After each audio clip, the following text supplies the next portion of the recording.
سورۃ القلم، سورہ قلم کا تعارف۔ مقام نزول، سورہ قلم مکہ مکرمہ میں نازل ہوئی ہے۔ رکوع اور آیات کی تعداد، اس سورت میں 2 رکوع اور 52 آیتیں ہیں۔ قلم نام رکھنے کی وجہ، اس سورت کی پہلی آیت میں اللہ تعالیٰ نے قلم کی قسم ارشاد فرمائی، اس مناسبت سے اس کا نام سورہ قلم رکھا گیا۔ اس سورت کا ایک نام سورہ نون بھی ہے، اور یہ نام اس سورت کی پہلی آیت کی ابتدا میں مذکور حرف نون کی مناسبت سے رکھا گیا ہے۔ سورہ قلم کے مضامین، اس سورت کا مرکزی مضمون یہ ہے کہ اس میں اللہ تعالیٰ نے اپنی بارگاہ میں اپنے حبیب علیہ الصلوۃ والسلام کی عظمت و شان اور ان کے عظیم مقام کو ظاہر فرمایا ہے۔ نیز اس سورت میں یہ مضامین بیان کیے گئے ہیں۔ نمبر 1، کافروں نے تاجدار رسالت صلی اللہ علیہ وسلم کی شان میں گستاخی کرتے ہوئے انہیں مجنون کہا، تو اللہ تعالیٰ نے قلم اور اس کے لکھے ہوئے کی قسم ذکر کر کے اپنے حبیب علیہ الصلوۃ والسلام سے کفار کے اس الزام کی نفی فرمائی۔ اپنے حبیب علیہ الصلوۃ والسلام کو بے انتہا اجر و ثواب ملنے کی بشارت دے کر تسلی دی، اور ان سے فرمایا کہ بے شک تم عظمت و بزرگی والے اخلاق پر ہو۔ اس کے بعد مجموعی طور پر کفار کے 16 اور جس کافر نے گستاخی کی اس کے 10 عیب بیان کر کے اسے ذلیل و رسوا کر دیا۔ نمبر 2، کفار مکہ کے سامنے ایک باغ والوں کی مثال بیان کی گئی کہ جب انہوں نے اللہ تعالیٰ کی نعمتوں کی ناشکری کی اور حقداروں کو ان کا حق نہ دینے کا عزم کیا، تو اللہ تعالیٰ نے اس باغ کو جلا کر خاکستر کر دیا، اور انہیں بتایا گیا کہ جو اللہ تعالیٰ کی حدوں سے تجاوز کرے اور اس کے حکم کی مخالفت کرے تو اس کے لیے بھی اللہ تعالیٰ کی ایسی ہی سزا ہوتی ہے۔ لہٰذا وہ ہوش میں آئیں اور اپنا انجام خود سوچ لیں کہ دنیا کی سزا اتنی دردناک ہے تو آخرت کی سزا کیسی ہوگی۔ نمبر 3، یہ بتایا گیا کہ کافروں کا یہ دعویٰ غلط ہے کہ مسلمان اور کافر ایک جیسے ہیں، اور اس دعوے پر ان کے پاس کوئی دلیل نہیں۔ نمبر 4، حشر کے میدان میں کفار کی ذلت و رسوائی بیان کی گئی، اور حضور اقدس علیہ الصلوۃ والسلام کو کفار کی طرف سے پہنچنے والی ایذاؤں پر صبر کرنے اور ہر حال میں حکم الہی کے انتظار و پیروی کرنے کی تلقین کی گئی، اور اسی سلسلے میں حضرت یونس علیہ الصلوۃ والسلام کا واقعہ بیان کیا گیا۔ نمبر 5، اس صورت کے آخر میں کفار کے حسد و عناد کا ذکر کیا گیا، اور یہ بتایا گیا کہ سید المرسلین علیہ الصلوۃ والسلام تمام جہانوں کے لیے شرف کا باعث ہیں، تو ان کی طرف جنون کی نسبت کس طرح کی جا سکتی ہے۔ سورہ ملک کے ساتھ مناسبت، سورہ قلم کی اپنے سے ماقبل سورت ملک کے ساتھ مناسبت یہ ہے کہ سورہ ملک میں اللہ تعالیٰ نے اپنی قدرت اور اپنے علم کی وسعت کے دلائل بیان فرمائے، مرنے کے بعد مخلوق کے دوبارہ زندہ ہونے کو ثابت فرمایا، مشرکین کو دنیا و آخرت کے دردناک عذاب سے ڈرایا، اور انہیں اللہ تعالیٰ کی وحدانیت، موت کے بعد اٹھائے جانے اور حضور اقدس علیہ الصلوۃ والسلام کی رسالت پر ایمان لانے کی ترغیب دی۔ اور سورہ قلم کی ابتدا میں اللہ تعالیٰ نے کافروں کی طرف سے اس کے حبیب علیہ الصلوۃ والسلام پر لگائے گئے الزامات کا بڑے پرجلال انداز میں جواب دیا۔ بسم اللہ الرحمن الرحیم۔ ترجمہ، اللہ کے نام سے شروع جو نہایت مہربان رحمت والا ہے۔ نون والقلم وما یسطرون۔ ترجمہ، نون، قلم اور اس کی قسم جو لکھتے ہیں۔ نون، یہ حروف مقطعات میں سے ایک حرف ہے، اس کی مراد اللہ تعالیٰ ہی بہتر جانتا ہے۔ والقلم وما یسطرون، قلم اور ان کے لکھے کی قسم۔ ایک قول یہ ہے کہ اس آیت میں قلم سے مراد وہ قلم ہے جس سے لوگ لکھتے ہیں، اور ان کے لکھے سے مراد لوگوں کی دینی تحریریں ہیں۔ دوسرا قول یہ ہے کہ قلم سے مراد وہ قلم ہے جس سے فرشتے لکھتے ہیں، اور ان کے لکھے سے بنی آدم کے اعمال کے نگہبان فرشتوں کا لکھا مراد ہے، یا ان فرشتوں کا لکھا مراد ہے جو لوح محفوظ سے عالم میں وقوع پذیر ہونے والے واقعات اپنے صحیفوں میں لکھتے ہیں۔ تیسرا قول یہ ہے کہ اس قلم سے وہ قلم مراد ہے جس سے لوح محفوظ پر لکھا گیا، یہ نوری قلم ہے اور اس کی لمبائی زمین و آسمان کے فاصلے کے برابر ہے، اور ان کے لکھے سے لوح محفوظ پر لکھا ہوا مراد ہے۔ اس قلم نے اللہ تعالیٰ کے حکم سے لوح محفوظ پر قیامت تک ہونے والے تمام امور لکھ دیے ہیں، جیسا کہ حضرت عبادہ بن صامت رضی اللہ تعالیٰ عنہ سے روایت ہے۔ رسول کریم صلی اللہ تعالیٰ علیہ وسلم نے ارشاد فرمایا، اللہ تعالیٰ نے سب سے پہلے قلم کو پیدا فرمایا اور اس سے فرمایا لکھ۔ وہ عرض گزار ہوا، اے میرے رب عز و جل، میں کیا لکھوں؟ ارشاد فرمایا، جو کچھ ہو چکا اور جو ابد تک ہوگا سب کی تقدیر لکھ دے۔ اور سنن ابو داؤد کی روایت میں ہے کہ اللہ تعالیٰ نے قلم سے ارشاد فرمایا، قیامت تک جو چیزیں ہوں گی سب کی تقدیریں لکھ دے۔ ما انت بنعمت ربک بمجنون۔ ترجمہ، تم اپنے رب کے فضل سے ہرگز مجنون نہیں ہو۔ ما انت بنعمت ربک بمجنون،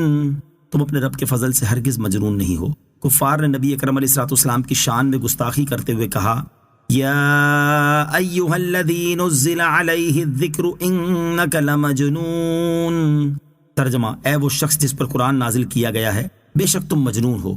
اللہ تعالیٰ نے قسم ارشاد فرما کر ان کی بدگوئی کا رد کرتے ہوئے اپنے حبیب علیہ الصلوۃ والسلام سے ارشاد فرمایا،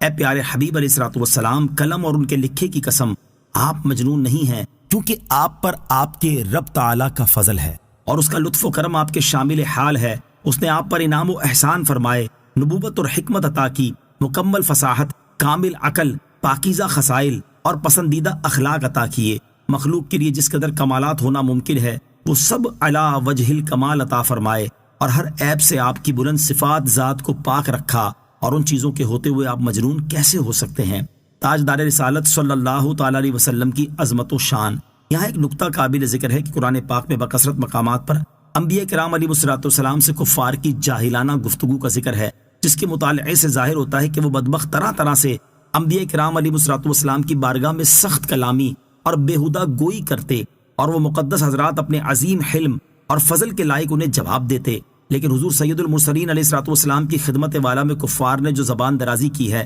اس کا جواب زمین و آسمان کی سلطنت کے مالک رب تعالیٰ نے خود دیا ہے، اور محبوب اکرم مطلوب اعظم صلی اللہ تعالیٰ علیہ وسلم کی طرف سے خود دفاع فرمایا ہے، اور طرح طرح سے حضور پر نور علیہ الصلوۃ والسلام کی کفار کے الزامات سے پاکی اور برات ارشاد فرمائی ہے، اور بکثرت مقامات پر دشمنوں کے الزامات دور کرنے پر قسم یاد فرمائی، یہاں تک کہ غنی اور غنی کرنے والے رب تعالیٰ نے ہر جواب سے حضور اکرم علیہ الصلوۃ والسلام کو بے نیاز کر دیا، اور اللہ تعالیٰ کا جواب دینا حضور انور علیہ الصلوۃ والسلام کے خود جواب دینے سے بدر جہاں حضور پر نور علیہ الصلوۃ والسلام کے لیے بہتر ہوا، اور یہ وہ مرتبہ عظمیٰ ہے جس کی کوئی انتہا نہیں۔ سید المرسلین صلی اللہ تعالیٰ علیہ وسلم کی مبارک عقل، نیز کفار کے اعتراض سے ان کی جہالت اور بے وقوفی بھی واضح ہے، کیونکہ مجنون وہ ہوتا ہے جس کی عقل سلامت نہ رہے، جبکہ اللہ تعالیٰ کے حبیب علیہ الصلوۃ والسلام کی عقل مبارک تو ایسی تھی کہ کسی بشر میں اس کی مثال ملنا ممکن ہی نہیں، اور اللہ تعالیٰ نے جیسی عقل آپ صلی اللہ تعالیٰ علیہ وسلم کو عطا فرمائی ہے ویسی کسی اور کو عطا ہی نہیں کی،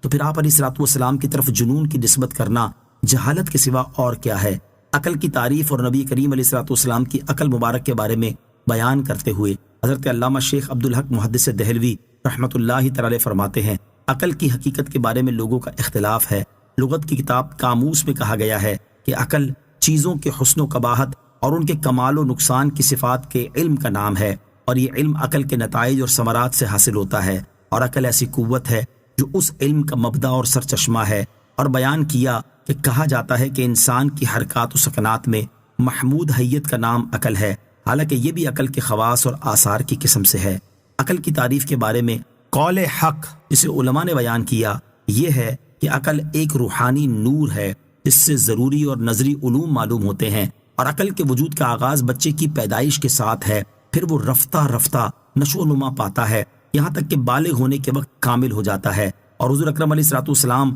عقل اور علم میں کمال کے اس مرتبے پر تھے کہ آپ کے علاوہ کوئی بشر اس درجے تک نہیں پہنچا۔ اللہ تعالیٰ نے جو کچھ آپ علیہ الصلوۃ والسلام پر فیضان فرمایا ان میں سے بعض پر عقول و افکار حیران ہیں، اور جو بھی آپ کے احوال کی کیفیتوں اور آپ کی صفات حمیدہ اور محاسن افعال کی تلاش و جستجو کرتا ہے، اور جوامع الکلم، حسن شمائل، نادر و لطیف خصائل، لوگوں کی سیاسی تدبیر، شرعی احکام کا اظہار و بیان، آداب جلیلہ کی تفاصیل، اخلاق حسنہ کی ترغیب و تحریص، آسمانی کتابوں اور ربانی صحیفوں پر آپ کا عمل، گزشتہ امتوں کے تاریخی حالات، سابقہ دنوں کے احوال، کہاوتوں اور ان کے وقائع اور احوال کا بیان، اہل عرب جو کہ چوپایوں اور درندوں کی مانند تھے، جن کی طبیعتیں جہل و جفا اور نادانی و شقاوت کی بنا پر متنفر اور دور رہنے والی تھیں، ان کی اصلاح و تدبیر، ان کے ظلم و جفا اور ایذاء و تکلیفوں پر آپ کا صبر و تحمل، پھر ان کو علم و عمل، حسن اخلاق اور اعمال میں انتہائی درجے تک پہنچانا، انہیں دنیا و آخرت کی سعادتوں سے بہراور کرنا،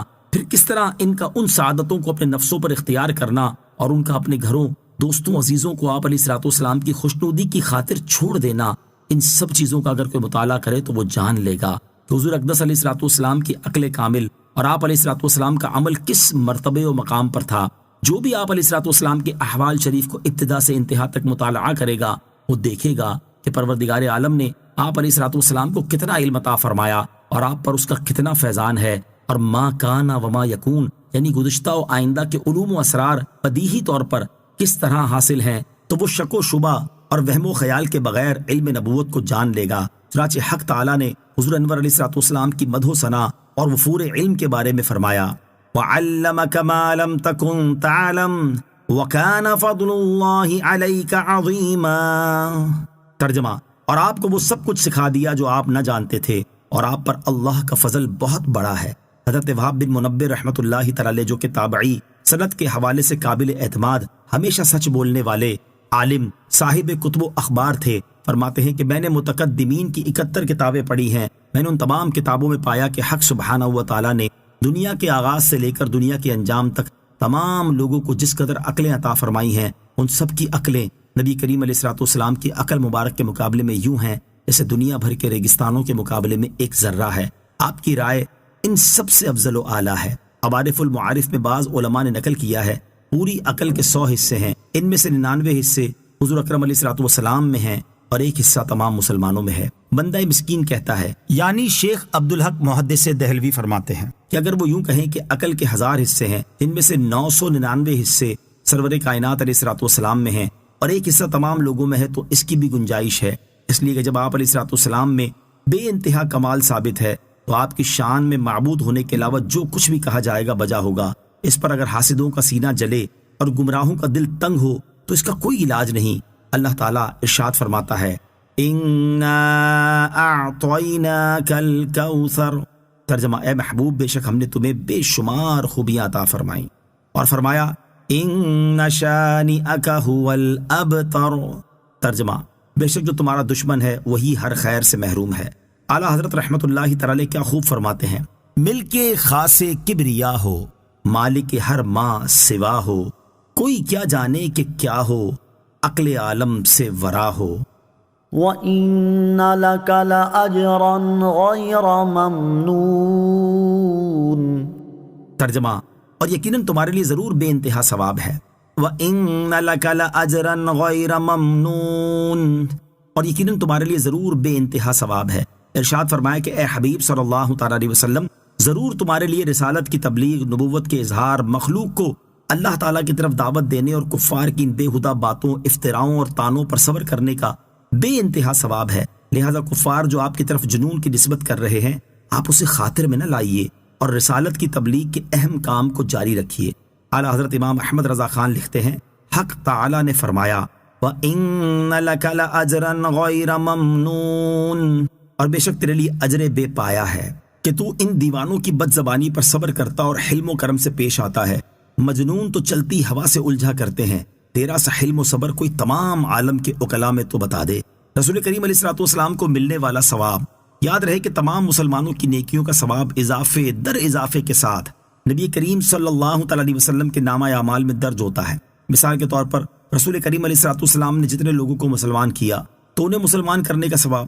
حضور علیہ الصلوۃ والسلام کو ملے گا، اور ان کے تمام نیک اعمال کا ثواب ان کے ساتھ ساتھ حضور اکرم علیہ الصلوۃ والسلام کو بھی ملے گا۔ اسی طرح ان مسلمانوں نے آگے جتنے لوگوں کو مسلمان کیا تو ان کو مسلمان کرنے اور ان کی نیکیوں کا ثواب ان مسلمانوں کو بھی ملے گا، اور ان کے ثواب کے ساتھ مل کر اضافے کے ساتھ سرکار دو عالم علیہ الصلوۃ والسلام کو بھی ملے گا۔ اسی طرح قیامت تک سلسلہ در سلسلہ جتنے لوگ مسلمان ہوتے جائیں گے اور نیک اعمال کرتے جائیں گے، سب کے مسلمان ہونے اور نیک اعمال کرنے کا ثواب بے انتہا اضافے کے ساتھ سید المرسلین صلی اللہ تعالی علیہ وسلم کو بھی ملے گا۔ اسی طرح کا مضمون علامہ عبدالرؤوف مناوی رحمۃ اللہ تعالی علیہ نے فیض القدیر کی جلد نمبر 11 کے صفحہ نمبر 5799 پر امام مقریزی رحمۃ اللہ تعالی کے حوالے سے ذکر کیا ہے، اور ہدایت کی دعوت دینے والوں اور دین میں اچھا طریقہ جاری کرنے والوں کے بارے میں حضرت ابو ہریرہ رضی اللہ تعالیٰ عنہ سے روایت ہے، رسول کریم علیہ الصلوۃ والسلام نے ارشاد فرمایا، جس شخص نے ہدایت کی دعوت دی اسے اس ہدایت کی پیروی کرنے والوں کے برابر اجر ملے گا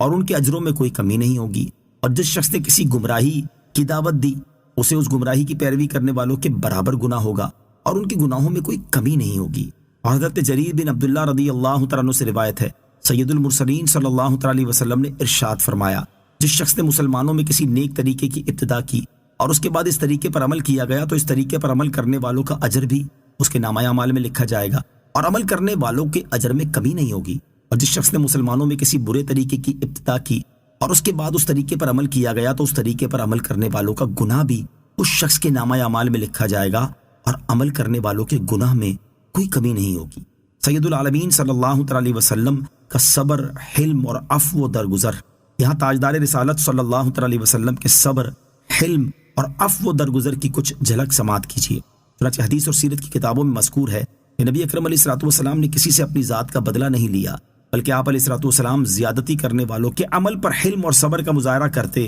اور ان سے درگزر فرماتے، حتیٰ کہ جان کے دشمنوں کو بھی معاف کر دیا کرتے تھے۔ چنانچہ یہاں اختصار کے ساتھ اس کی 4 مثالیں سماعت کیجیے۔ نمبر 1، لبید بن عاصم یہودی نے جب آپ علیہ الصلوۃ والسلام پر جادو کیا تو اس کے بارے میں معلوم ہو جانے کے باوجود بھی اسے کوئی سزا نہ دی۔ نمبر 2، یہودی عورت زینب نے گوشت میں زہر ملا کر آپ علیہ الصلوۃ والسلام کو کھلا دیا تو اپنی ذات کی وجہ سے اس سے کوئی بدلہ نہ لیا، البتہ جب اس زہر کے اثر سے ایک صحابی رضی اللہ تعالیٰ عنہ انتقال فرما گئے تو اس عورت پر شرعی سزا نافذ فرمائی۔ نمبر 3، غورث بن حارث نے آپ صلی اللہ تعالیٰ علیہ وسلم کو شہید کرنے کی کوشش کی تو آپ علیہ الصلوۃ والسلام نے اس پر غالب آ جانے کے باوجود اسے معاف کر دیا۔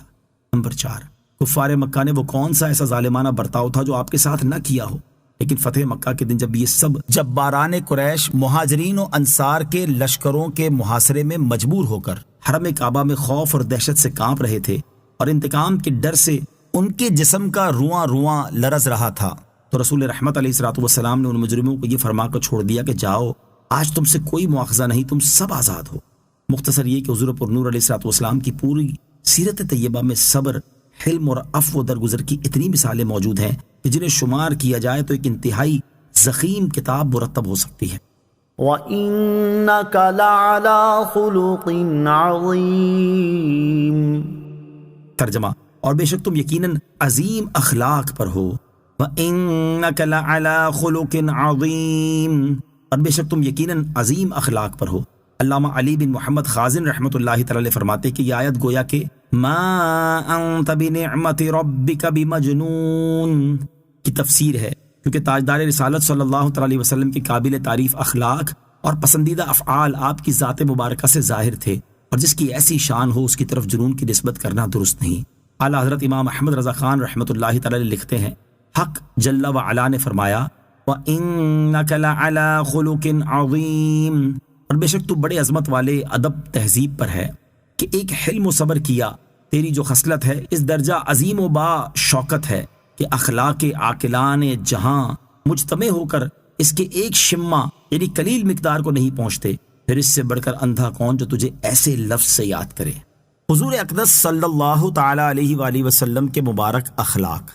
اللہ تعالیٰ نے اپنے حبیب علیہ الصلوۃ والسلام کے اخلاق کریمہ کے بارے میں بیان کرتے ہوئے ایک اور مقام پر ارشاد فرمایا، فَبِمَا رَحْمَةٍ مِّنَ اللَّهِ لِنتَ لَهُمْ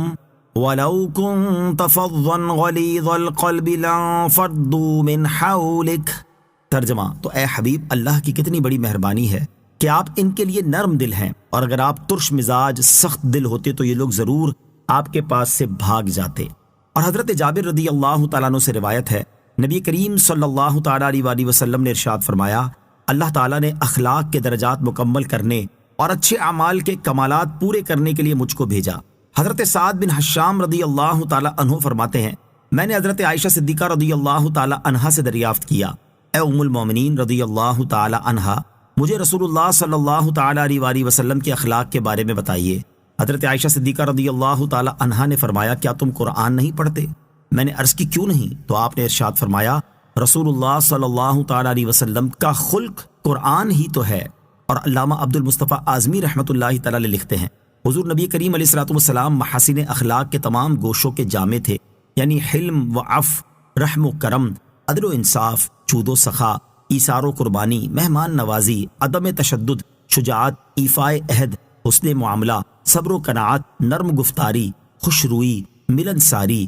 مساوات، غم خاری، سادگی و بے تکلفی، تواضع، انکساری اور حیاداری کی اتنی بلند منزلوں پر آپ صلی اللہ تعالی علیہ وسلم فائز و سرفراز ہیں کہ حضرت عائشہ رضی اللہ تعالی عنہا نے ایک جملے میں اس کی صحیح تصویر کھینچتے ہوئے ارشاد فرمایا کہ کانا خلقہ القرآن، یعنی تعلیمات قرآن پر پورا پورا عمل، یہی آپ علیہ الصلوۃ والسلام کے اخلاق تھے۔ اور علامہ اسماعیل حقی رحمۃ اللہ تعالی فرماتے ہیں، رسول کریم صلی اللہ تعالی علیہ وسلم کا اخلاق تمام اخلاقی اچھائیوں کا جامع ہے، اور اللہ تعالیٰ نے آپ علیہ الصلوۃ والسلام کو حضرت نوح علیہ الصلوۃ والسلام کا شکر، حضرت ابراہیم علیہ الصلوۃ والسلام کی خلت، حضرت موسیٰ علیہ الصلوۃ والسلام کا اخلاص، حضرت اسماعیل علیہ الصلوۃ والسلام کے وعدے کی سچائی، حضرت یعقوب اور حضرت ایوب علیہ الصلوۃ والسلام کا صبر، حضرت داؤد علیہ الصلوۃ والسلام کا عذر، حضرت سلیمان اور حضرت عیسیٰ علیہ الصلوۃ والسلام کی عاجزی، اور ان کے علاوہ تمام انبیاء علیہ الصلوۃ والسلام کے اخلاق عطا فرمائے، اور یہ وہ مقام ہے جو تمام انبیاء کرام علیہ الصلوۃ والسلام میں سے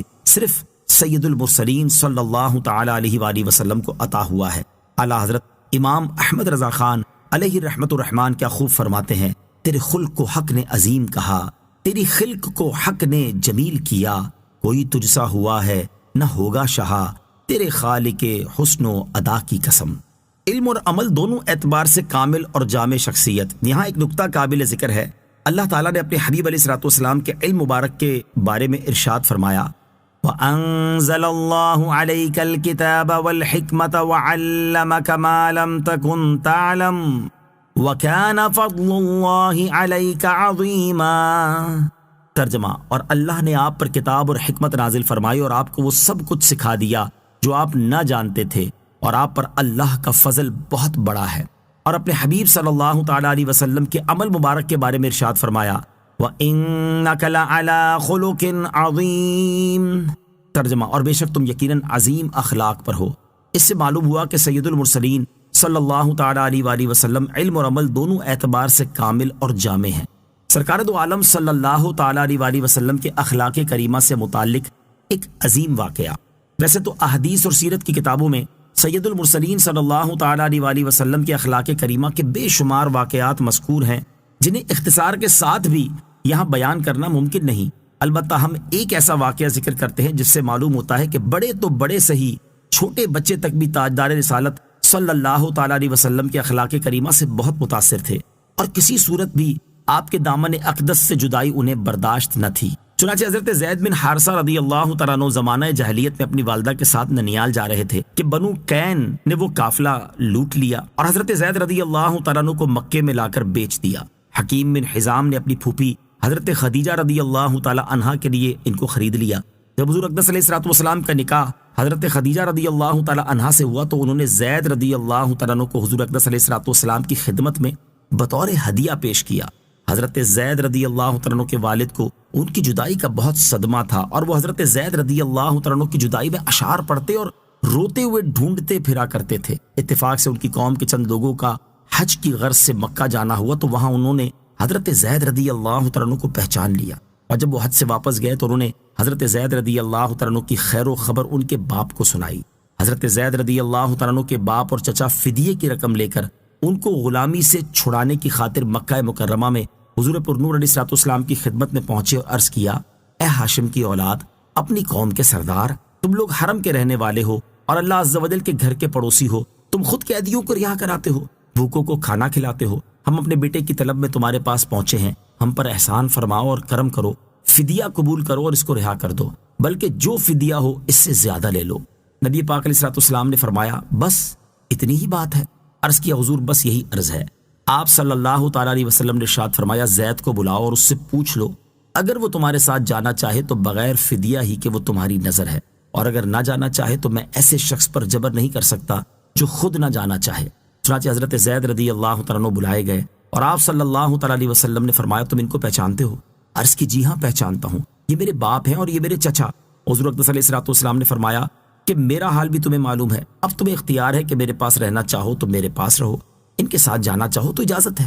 حضرت زید رضی اللہ تعالیٰ عنہ نے عرض کی، حضور میں آپ صلی اللہ تعالیٰ علیہ وسلم کے مقابلے میں بھلا کس کو پسند کر سکتا ہوں؟ آپ علیہ الصلوۃ والسلام میرے لیے باپ کی جگہ بھی ہیں اور چچا کی جگہ بھی ہیں۔ ان دونوں باپ چچا نے کہا کہ زید، غلامی کو آزادی پر ترجیح دیتے ہو، باپ چچا اور سب گھر والوں کے مقابلے میں غلام رہنے کو پسند کرتے ہو؟ حضرت زید رضی اللہ تعالیٰ عنہ نے فرمایا کہ ہاں، میں نے ان میں ایسی بات دیکھی ہے جس کے مقابلے میں کسی چیز کو بھی پسند نہیں کر سکتا۔ حضور پرنور علیہ الصلوۃ والسلام نے جب یہ جواب سنا تو ان کو گود میں لے لیا اور فرمایا کہ میں نے اس کو اپنا بیٹا بنا لیا۔ حضرت زید رضی اللہ تعالیٰ عنہ کے باپ اور چچا بھی یہ منظر دیکھ کر بہت خوش ہوئے اور خوشی سے ان کو چھوڑ کر واپس چلے گئے۔ اخلاق حسنہ کی تعلیم۔ حضور پرنور صلی اللہ تعالیٰ علیہ وسلم کے اخلاق کریمہ کی عظمت و بزرگی کا ایک پہلو اس سے بھی واضح ہوتا ہے کہ آپ نے اپنی امت کو بھی اخلاق حسنہ اپنانے کی تعلیم اور ترغیب دی ہے۔ اس سے متعلق یہاں 4 احادیث سماعت کیجیے۔ چنانچہ نمبر 1، حضرت جابر بن سمورہ رضی اللہ تعالیٰ عنہ سے روایت ہے، حضور پرنور صلی اللہ تعالیٰ علیہ وسلم نے ارشاد فرمایا، مسلمانوں میں سب سے زیادہ اچھا وہ ہے جس کے اخلاق سب سے زیادہ اچھے ہیں۔ نمبر 2، حضرت ابو ہریرہ رضی اللہ تعالیٰ عنہ سے روایت ہے، حضور اقدس صلی اللہ تعالیٰ علیہ وسلم نے ارشاد فرمایا، بندہ حسن اخلاق کی وجہ سے دن میں روزہ رکھنے اور رات میں قیام کرنے والوں کا درجہ پا لیتا ہے۔ نمبر 3، حضرت ابو درداء رضی اللہ تعالیٰ عنہ سے روایت ہے، رسول کریم صلی اللہ تعالیٰ علیہ وآلہ وسلم نے ارشاد فرمایا، میزان عمل میں حسن اخلاق سے زیادہ وزنی کوئی چیز نہیں۔ نمبر 4، حضرت عبداللہ بن عمر رضی اللہ تعالیٰ عنہ سے روایت ہے، رسول اکرم صلی اللہ تعالیٰ علیہ وسلم نے 3 مرتبہ یہ ارشاد فرمایا، کیا میں تمہیں اس شخص کے بارے میں نہ بتاؤں جو قیامت کے دن تم میں سب سے زیادہ مجھے محبوب اور سب سے زیادہ میری مجلس کے قریب ہوگا؟ ہم نے عرض کی، یا رسول اللہ صلی اللہ تعالیٰ علیہ وآلہ وسلم کیوں نہیں؟ ارشاد فرمایا، یہ وہ شخص ہوگا جس کے اخلاق تم میں سب سے زیادہ اچھے ہوں گے۔ فَسَتُبْصِرُ وَيُبْصِرُونَ بِأَيِّكُمُ الْمَفْتُونُ۔ ترجمہ، تو جلد ہی تم بھی دیکھ لوگے اور وہ بھی دیکھ لیں گے کہ تم میں کون مجنون تھا۔ فَسَتُبْصِرُ، تو جلد ہی تم بھی دیکھ لوگے۔ اور اس سے پہلی آیات میں اللہ تعالیٰ نے اپنے حبیب علیہ الصلوۃ والسلام پر لگائے گئے کفار کے الزام کا جواب دیا اور اپنے حبیب علیہ الصلوۃ والسلام کی عظمت و شان کو بیان کیا، اور اس آیت اور اس کے بعد والی آیت میں ارشاد فرمایا کہ اے پیارے حبیب صلی اللہ تعالیٰ علیہ وآلہ وسلم، جب دنیا میں ان پر آپ کے معاملے کی حقیقت ظاہر ہوگی اور آپ کفار کو قتل کر کے اور ان کے مال بطور غنیمت حاصل کر کے ان پر غالب ہوں گے، اور جب قیامت کے دن حق باطل سے ممتاز ہو جائے گا تو آپ بھی جان جائیں گے اور کفار مکہ بھی جان لیں گے کہ جنون آپ پر تھا یا وہ خود مجنون اور پاگل تھے۔ ان ربک هو اعلم بمن ضل عن سبیلہ وهو اعلم بالمہتدین۔ ترجمہ، بے شک تمہارا رب ہی خوب جانتا ہے اسے جو اس کی راہ سے بہکا، اور وہ ہدایت والوں کو بھی خوب جانتا ہے۔ ان ربک هو اعلم بمن ضل عن سبیلہ، بے شک تمہارا رب ہی خوب جانتا ہے اسے جو اس کی راہ سے بہکا، یعنی اے پیارے حبیب علیہ الصلوۃ والسلام، آپ کا رب عز و جل ان لوگوں کو خوب جانتا ہے جو حقیقت میں مجنون ہیں، اور یہ وہ لوگ ہیں جو میرے راستے سے بہک گئے کیونکہ انہوں نے اپنی عقلوں سے فائدہ نہیں اٹھایا، اور جو کچھ رسول لے کر آئے ان میں اپنی عقلوں کو استعمال نہیں کیا، اور آپ کا رب عز و جل ان لوگوں کو بھی خوب جانتا ہے جو در حقیقت عقل مند ہیں، اور یہ وہ لوگ ہیں جو میرے راستے پر ہیں۔ فلا تطع المكذبين ودوا لو تدهن فيدهنون۔ ترجمہ، تو تم جھٹلانے والوں کی بات نہ سننا، انہوں نے تو یہی خواہش رکھی کہ کسی طرح تم نرمی کرو تو وہ بھی نرم پڑ جائیں۔ فلا تطع المکذبین، تو تم جھٹلانے والوں کی بات نہ سننا۔ اس آیت اور اس کے بعد والی آیت کا خلاصہ یہ ہے کہ اے پیارے حبیب صلی اللہ تعالیٰ علیہ وآلہ وسلم، جب آپ پر یہ سب واضح ہو چکا ہو تو آپ ان کی اس بات کو نہ ماننے پر ثابت قدم رہیں کہ آپ انہیں شرک سے روکنے اور بتوں کی مذمت کرنے سے باز آ جائیں، تاکہ ہم بھی آپ کی مخالفت کرنے سے باز آ جائیں، کیونکہ ان مشرکین کی خواہش اور آرزو یہ ہے کہ آپ اپنے دین میں ان کے لیے اس طرح نرمی کر لیں کہ آپ ان کی بات مان کر ان کے بتوں کی پوجا کر لیں تو وہ بھی آپ کی بات مان کر آپ کے رب تعالیٰ کی عبادت کے معاملے میں نرمی کر لیں گے۔ وَدُّوا لَوْ تُدْهِنُوا فَيُدْهِنُونَ، انہوں نے تو یہی خواہش رکھی کہ کسی طرح تم نرمی کرو تو وہ بھی نرم پڑ جائیں۔ مداہنت یہ ہے کہ اپنی دنیا کی خاطر دین کے احکام میں خلاف شرع نرمی برتنا، جیسے لالچ کی وجہ سے یا کسی کے مرتبے کی رعایت کرتے ہوئے اسے برائی سے منع نہ کرنا، یا منع کرنے پر قدرت نہ ہونے کی صورت میں اس کی برائی کو دل میں برا نہ جاننا، اور مدارات یہ ہے کہ دین یا دنیا کی بہتری کے لیے کسی کے ساتھ دنیاوی معاملات سر انجام دینا، جیسے کسی فاسق و گناہگار شخص کے گناہ کو دل میں برا جانتے ہوئے اس کے شر سے بچنے کے لیے یا اس نیت سے اس کے ساتھ نرم لہجے سے گفتگو کرنا اور خوش روئی سے پیش آنا کہ یہ اچھے اخلاق سے متاثر ہو کر گناہوں سے باز آ جائے گا۔ ہر مسلمان کو دین کے معاملے میں پختہ ہونا چاہیے، لہٰذا ہر مسلمان کو اپنے دین کے معاملے میں پختہ ہونا چاہیے اور دین کے معاملات میں کسی طرح کی نرمی اور رعایت سے کام نہیں لینا چاہیے۔ لیکن افسوس کہ آج کل مسلمان اپنے نفسانی معاملات میں تو انتہائی سختی سے کام لیتے ہیں اور کسی طرح کی رعایت کرنے پر تیار نہیں ہوتے، جبکہ دین کے معاملے میں بہت نرم اور پلپلے نظر آتے ہیں۔ کسی کو برائی کرتے ہوئے، اسلام کے احکامات کو پامال کرتے ہوئے اور اسلام کے احکامات کا مذاق اڑاتے ہوئے دیکھ کر اسے روکنے پر قادر ہونے کے باوجود اس کی رعایت کرتے ہوئے یا کسی لالچ کی وجہ سے اسے نہیں روکتے، اور جب کسی سے اپنی ذات کو تکلیف پہنچے یا ان کا کوئی نقصان کر بیٹھے تو خوب شور مچاتے ہیں۔ اور بعض مسلمان کہلانے والے تو ایسے ہیں کہ یہودیوں، عیسائیوں اور دیگر کفار سے دوستی اور محبت کے رشتے قائم کرتے، ان کی خاطر اسلام کے بعض احکامات پر عمل کرنا چھوڑتے، ان کی خوشنودی حاصل کرنے کے لیے ان کی مذہبی رسومات کا اہتمام کرتے، ان کے ہاں ان کی مذہبی رسومات میں شرکت کرتے، انہیں مساجد میں بلوا کر اور مسلمانوں سے اونچا بٹھا کر مسلمانوں کو ان کی تقریریں سنواتے اور ان سے اتحاد اور یگان گت کرنے کی کوشش کرتے، اور دیگر مسلمانوں کو اس کی ترغیب دینے کے لیے باقاعدہ پروگرام منعقد کرتے ہیں۔ حالانکہ اللہ تعالیٰ نے مسلمانوں کو کفار و مشرکین سے دوستی کرنے اور ان سے محبت کا رشتہ استوار کرنے سے منع کیا اور اس سے بچنے کا حکم دیا ہے، اور کفار سے دوستی اور محبت کرنے کو منافقوں کی خصلت بتایا ہے۔ چنانچہ منافقوں کی اس خصلت کو بیان کرتے ہوئے اللہ تعالیٰ نے ارشاد فرمایا: أَلَمْ تَرَ إِلَى الَّذِينَ نَافَقُوا يَقُولُونَ لِإِخْوَانِهِمُ الَّذِينَ كَفَرُوا مِنْ أَهْلِ الْكِتَابِ لَئِنْ أُخْرِجْتُمْ لَنَخْرُجَنَّ مَعَكُمْ وَلَا نُطِيعُ فِيكُمْ أَحَدًا أَبَدًا وَإِنْ قُوتِلْتُمْ لَنَنْصُرَنَّكُمْ وَاللَّهُ يَشْهَدُ إِنَّهُمْ لَكَاذِبُونَ۔ ترجمہ: کیا تم نے منافقوں کو نہ دیکھا کہ اپنے اہل کتاب کافر بھائیوں سے کہتے ہیں کہ قسم ہے اگر تم نکالے گئے تو ضرور ہم تمہارے ساتھ نکلیں گے، اور ہرگز تمہارے بارے میں کسی کا کہنا نہ مانیں گے، اور اگر تم سے لڑائی کی گئی تو ہم ضرور تمہاری مدد کریں گے، اور اللہ گواہی دیتا ہے کہ یقیناً وہ ضرور جھوٹے ہیں۔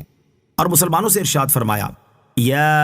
ایھا الذین آمنوا لا تتخذوا الذین اتخذوا دینکم ہزوا ولعبا من الذین اوتوا الکتاب من قبلکم والکفار اولیاء واتقوا اللہ ان کنتم مؤمنین۔ ترجمہ: اے ایمان والو، جن لوگوں کو تم سے پہلے کتاب دی گئی ان میں سے وہ لوگ جنہوں نے تمہارے دین کو مذاق اور کھیل بنا لیا ہے، انہیں اور کافروں کو اپنا دوست نہ بناؤ، اور اگر ایمان رکھتے ہو تو اللہ سے ڈرتے رہو۔ اور ارشاد فرمایا: یا ایھا الذین آمنوا لا تتخذوا الکافرین اولیاء من دون المؤمنین اتریدون ان تجعلوا للہ علیکم سلطانا مبینا۔ ترجمہ: اے ایمان والو، مسلمانوں کو چھوڑ کر کافروں کو دوست نہ بناؤ۔ کیا تم یہ چاہتے ہو کہ اپنے اوپر اللہ کے لیے صریح حجت قائم کر لو؟ اور ارشاد فرمایا: یا ایھا الذین آمنوا لا تتخذوا آباءکم واخوانکم اولیاء ان استحبوا الکفر علی الایمان ومن یتولہم منکم فاولئک ھم الظالمون۔ ترجمہ: اے ایمان والوں، اپنے باپ اور اپنے بھائیوں کو دوست نہ سمجھو اگر وہ ایمان کے مقابلے میں کفر کو پسند کریں، اور تم میں جو کوئی ان سے دوستی کرے گا تو وہی ظالم ہے۔ اور ارشاد فرمایا: لا يتخذ المؤمنون الكافرین اولیاء من دون المؤمنین ومن يفعل ذلك فليس من الله في شيء الا ان تتقوا منهم تقاه وَيُحَذِّرُكُمُ اللَّهُ نَفْسَهُ وَإِلَى اللَّهِ الْمَصِيرُ۔ ترجمہ: مسلمانوں کو چھوڑ کر کافروں کو اپنا دوست نہ بنائے، اور جو کوئی ایسا کرے گا تو اس کا اللہ سے کوئی تعلق نہیں مگر یہ کہ تمہیں ان سے کوئی ڈر ہو، اور اللہ تمہیں اپنے غضب سے ڈراتا ہے اور اللہ ہی کی طرف لوٹنا ہے۔ اور کفار سے دوستی کرنے والے منافقوں کے بارے میں ارشاد فرمایا: بشر المنافقین بأن لهم عذابا علیما الذین یتخذون الکافرین اولیاء من دون المؤمنین ایبتغون عندهم العزة فإن العزة للہ جمیعا۔ ترجمہ: منافقوں کو خوشخبری دو کہ ان کے لیے دردناک عذاب ہے۔ وہ جو مسلمانوں کو چھوڑ کر کافروں کو دوست بناتے ہیں، کیا یہ ان کے پاس عزت ڈھونڈتے ہیں؟ تو تمام عزتوں کا مالک اللہ ہے۔ اور برائی ہوتی دیکھ کر اس سے نہ روکنے والوں کے بارے میں حضرت نعمان بن بشیر رضی اللہ تعالی عنہ سے روایت ہے،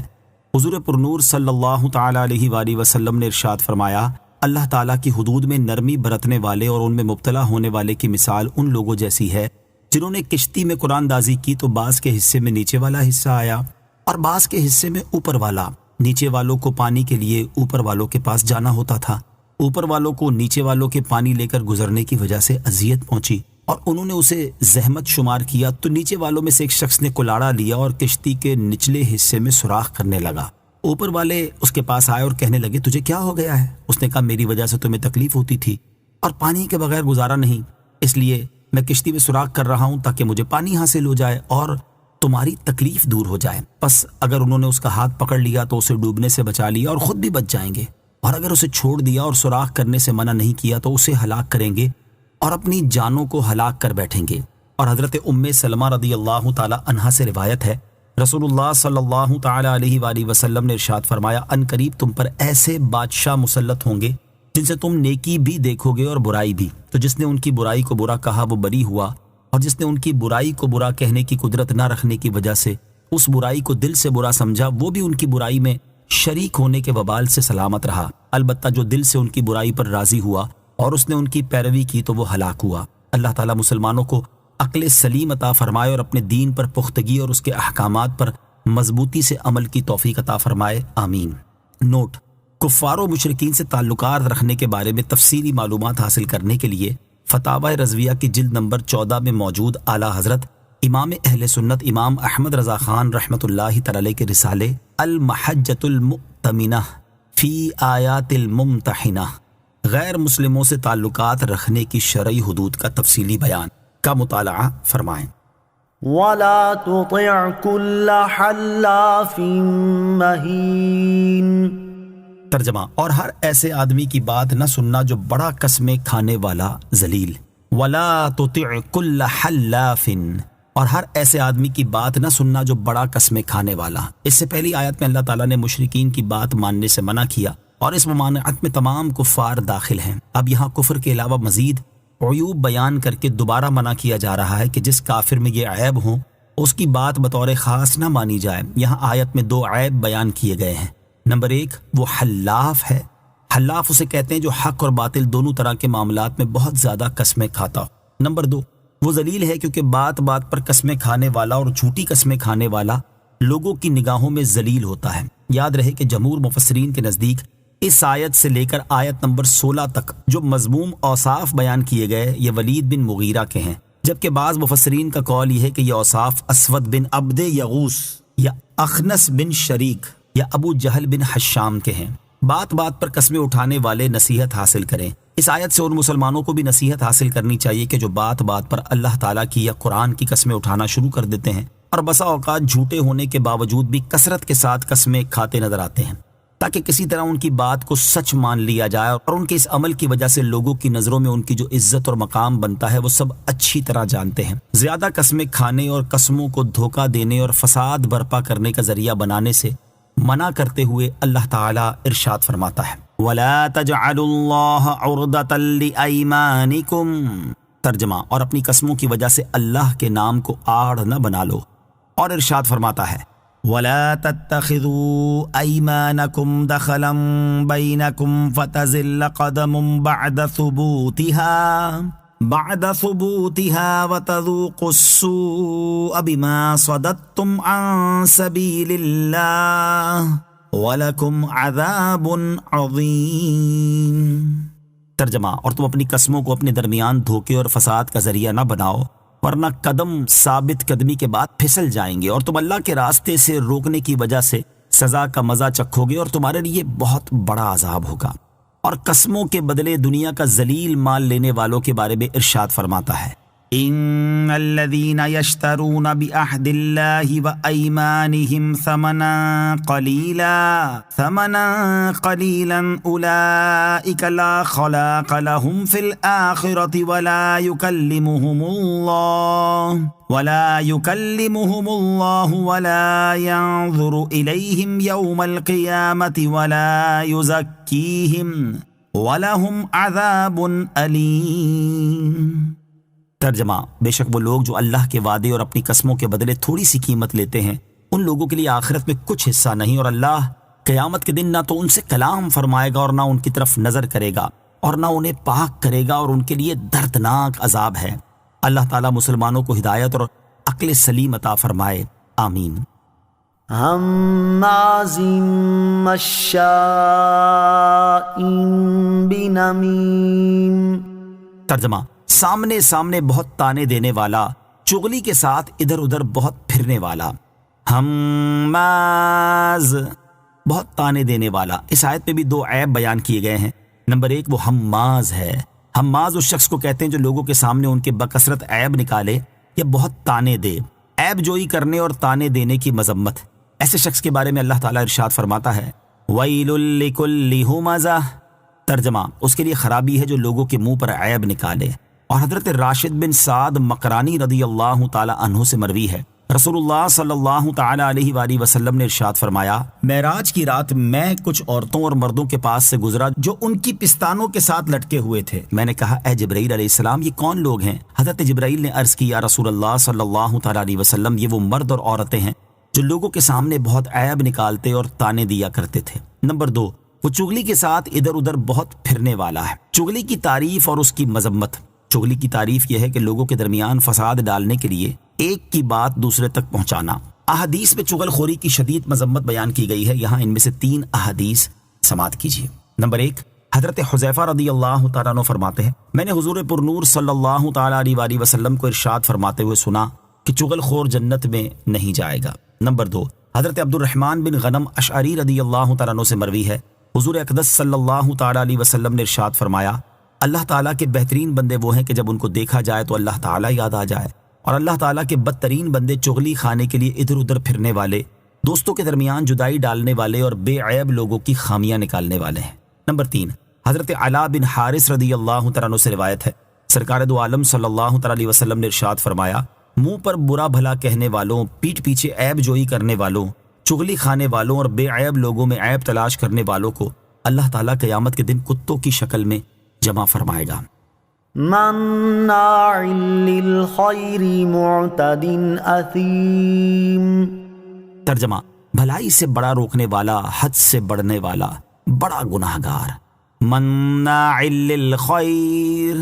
بھلائی سے بڑا روکنے والا۔ اس آیت میں اس کافر کے 3 عیوب بیان کیے گئے ہیں۔ نمبر 1، وہ بھلائی سے بڑا روکنے والا ہے۔ اس سے مراد یہ ہے کہ وہ ایسا بخیل ہے کہ نہ خود نیک کاموں میں خرچ کرتا ہے اور نہ دوسرے کو نیک کاموں میں خرچ کرنے دیتا ہے۔ حضرت عبداللہ ابن عباس رضی اللہ تعالیٰ عنہما اس کے معنی بیان کرتے ہوئے فرماتے ہیں کہ بھلائی سے روکنے سے مقصود اسلام سے روکنا ہے، کیونکہ ولید بن مغیرہ اپنے بیٹوں اور رشتہ داروں سے کہتا تھا کہ اگر تم میں سے کوئی اسلام میں داخل ہوا تو میں اسے اپنے مال سے کچھ نہ دوں گا۔ نمبر 2، لوگوں پر ظلم کرنے میں حد سے بڑھنے والا ہے۔ نمبر 3، سخت گناہ گار ہے۔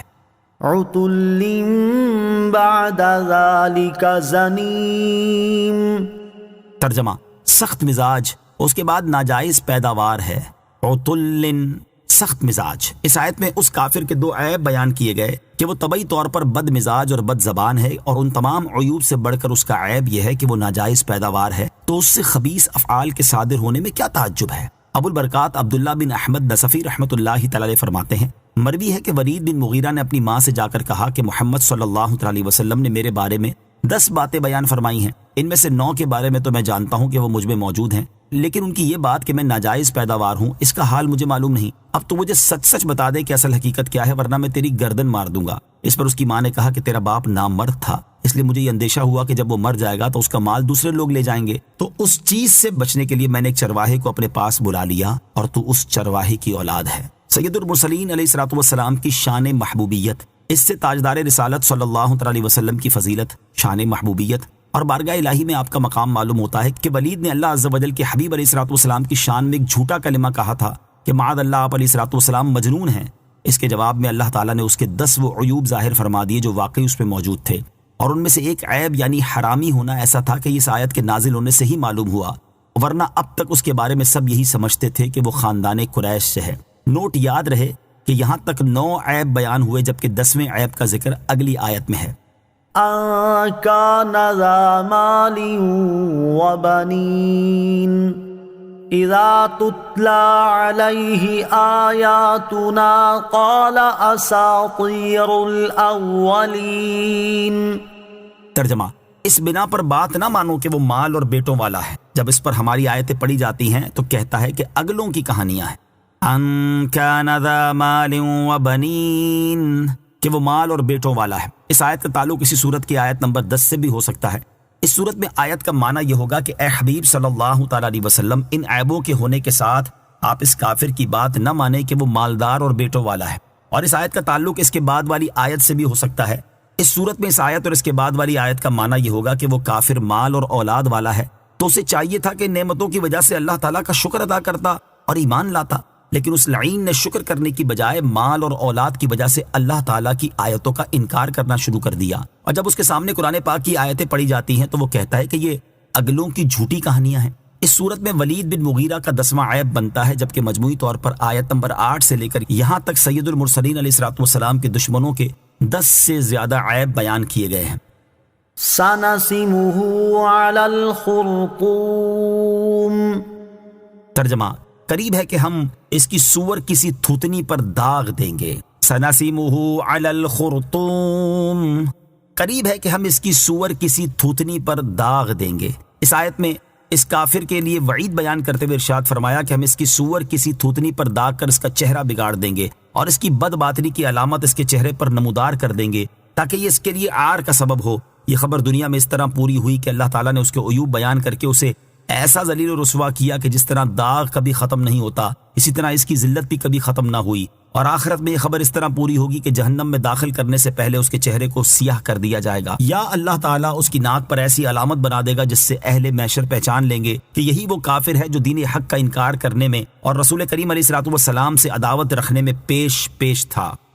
انا بلوناهم كما بلونا اصحاب الجنة اذ اقسموا ليصرمنها مصبحين۔ ترجمہ: بے شک ہم نے انہیں جانچا جیسا باغ والوں کو جانچا تھا جب انہوں نے قسم کھائی کہ ضرور صبح ہوتے اس باغ کو کاٹ لیں گے۔ اِنَّا بَلَوْنَاهُمْ كَمَا بَلَوْنَا أَصْحَابَ الْجَنَّةِ، بے شک ہم نے ان کو جانچا جیسا باغ والوں کو جانچا تھا۔ اس آیت کا معنی یہ ہے کہ ہم نے کفار مکہ کو مال اور دولت شکر ادا کرنے کے لیے دی تھی، نہ کہ تکبر اور سرکشی کرنے کے لیے۔ تو جب انہوں نے تکبر کیا اور میرے حبیب صلی اللہ تعالیٰ علیہ وسلم سے دشمنی مول لی تو ہم نے اپنے حبیب صلی اللہ تعالیٰ علیہ وسلم کی اس دعا سے کہ یا رب عز و جل انہیں ایسی قحط سالی میں مبتلا کر جیسی حضرت یوسف علیہ الصلوۃ والسلام کے زمانے میں ہوئی تھی، نیز کفار مکہ کو بھوک اور قحط کے ذریعے آزمائش میں مبتلا کر دیا گیا جیسا کہ باغ والوں کو کیا تھا۔ چنانچہ کفار مکہ قحط کی مصیبت میں اس قدر مبتلا کیے گئے کہ وہ بھوک کی شدت میں مردار اور ہڈیاں تک کھا گئے۔ باغ والوں کا واقعہ، اس آیت میں جس باغ کی مثال دے کر اس کا واقعہ بیان کیا گیا اس کا نام دردان تھا۔ یہ باغ یمن کے شہر صنعاء سے 2 فرسنگ یعنی 6 میل کے فاصلے پر سر راہ واقع تھا۔ اس باغ کا مالک ایک نیک مرد تھا اور وہ باغ کے پھل کثرت سے فقراء کو دیتا تھا۔ اس کی عادت یہ تھی کہ جب باغ میں جاتا تو فقراء کو بلا لیتا اور تمام گرے پڑے پھل فقراء لے لیتے، پھر باغ میں بستر بچھا دیے جاتے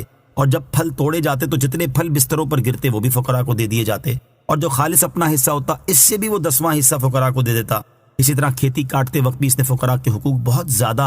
مقرر کیے ہوئے تھے۔ اس کے انتقال کے بعد اس کے 3 بیٹے وارث ہوئے، انہوں نے باہم مشورہ کیا کہ مال قلیل ہے اور کنبہ بہت زیادہ ہے، اس لیے اگر والد کی طرح ہم بھی خیرات جاری رکھیں تو تنگ دست ہو جائیں گے۔ اس پر انہوں نے آپس میں مل کر قسمیں کھائیں کہ صبح سویرے لوگوں کے اٹھنے سے پہلے ہی باغ میں چل کر پھل توڑ لیں گے تاکہ مسکینوں کو خبر نہ ہو۔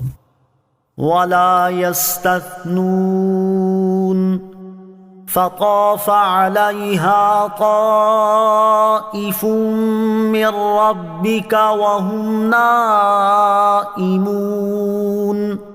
فأصبحت كالصريم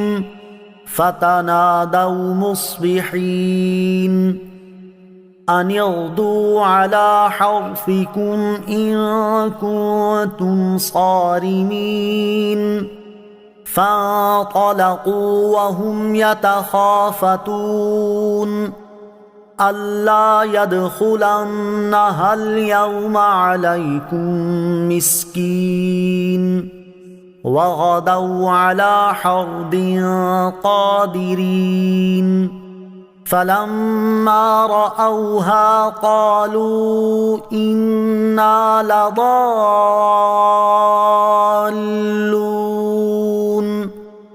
بل نحن محرومون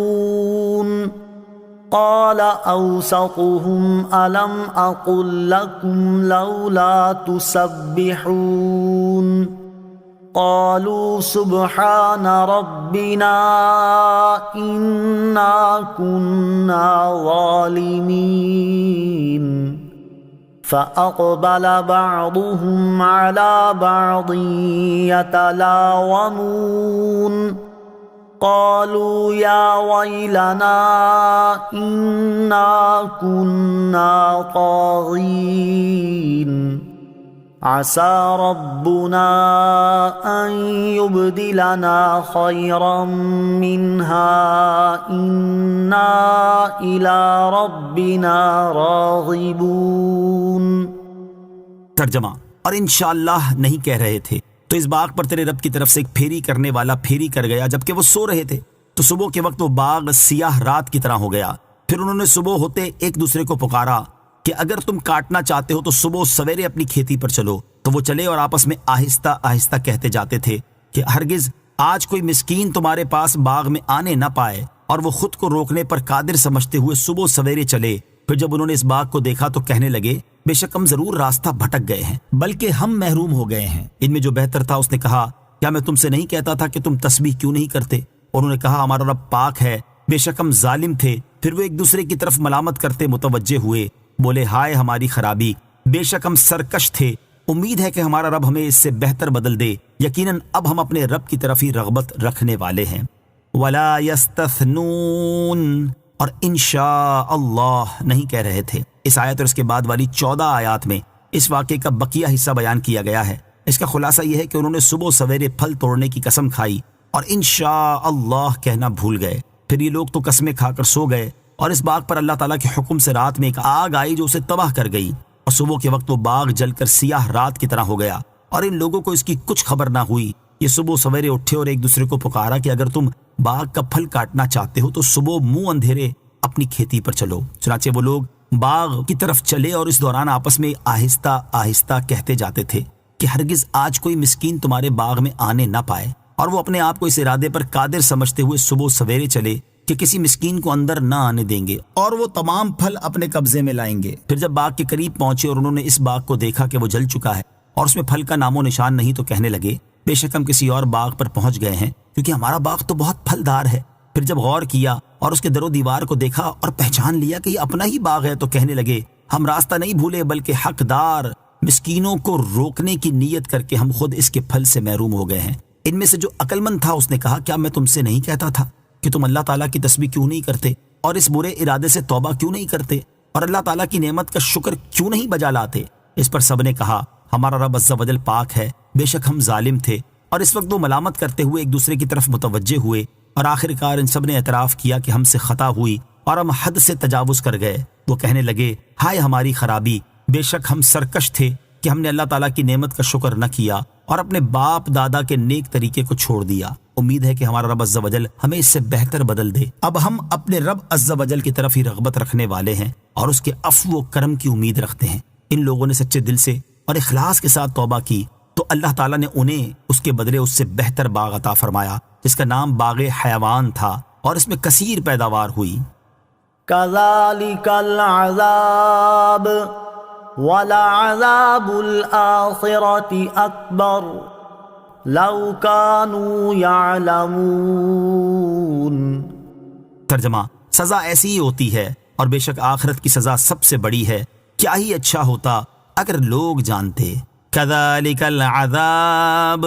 سزا ایسی ہی ہوتی ہے۔ اس آیت میں اللہ تعالیٰ نے کفار مکہ کو اپنے عذاب سے ڈراتے ہوئے فرمایا کہ اے کفار مکہ، جس طرح ہم نے باغ والوں کے ساتھ کیا، اس طرح جو ہماری حدوں سے تجاوز کرے اور ہمارے حکم کی مخالفت کرے اس کے لیے بھی ہماری سزا ایسی ہی ہوتی ہے۔ لہٰذا ہوش میں آؤ اور اپنا انجام خود سوچ لو کہ یہ تو دنیا کی سزا ہے اور بے شک آخرت کی سزا سب سے بڑی ہے۔ کیا ہی اچھا ہوتا اگر لوگ آخرت کے عذاب کو جانتے اور اس سے بچنے کے لیے اللہ تعالیٰ اور اس کے رسول صلی اللہ تعالیٰ علیہ وآلہ وسلم کی فرما برداری کرتے۔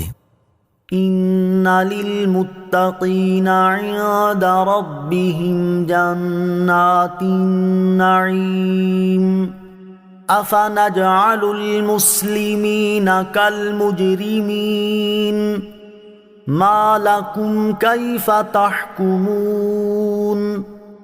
ترجمہ، بے شک ڈر والوں کے لیے ان کے رب کے پاس چین کے باغ ہیں، تو کیا ہم مسلمانوں کو مجرموں جیسا کر دیں؟ تمہیں کیا ہوا، کیسا حکم لگاتے ہو؟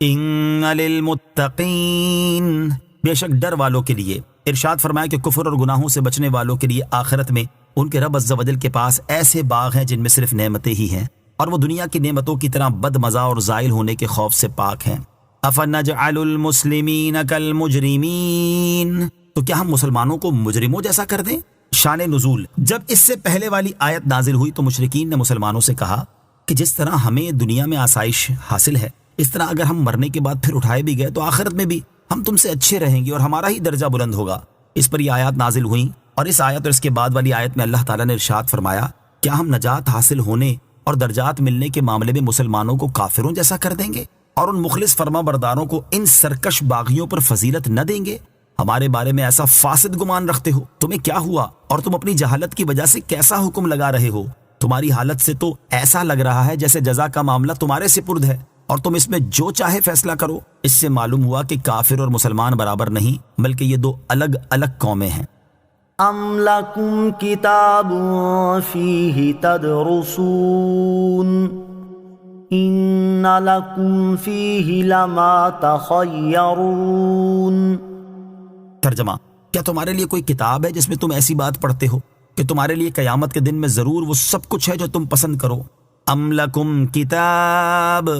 کیا تمہارے لیے کوئی کتاب ہے؟ اس آیت اور اس کے بعد والی آیت کا خلاصہ یہ ہے کہ اے اللہ تعالیٰ کے انعامات میں مسلمانوں اور کافروں کو برابر سمجھنے والوں، کیا اللہ تعالیٰ کی طرف سے کوئی فرشتہ تمہارے پاس ایسی کتاب لے کر نازل ہوا ہے جس میں لکھا ہو کہ تمہارے لیے قیامت کے دن وہ سب کچھ ہے جو تم پسند کرو، اور اس میں سے پڑھ کر تم یہ بات کہتے ہو؟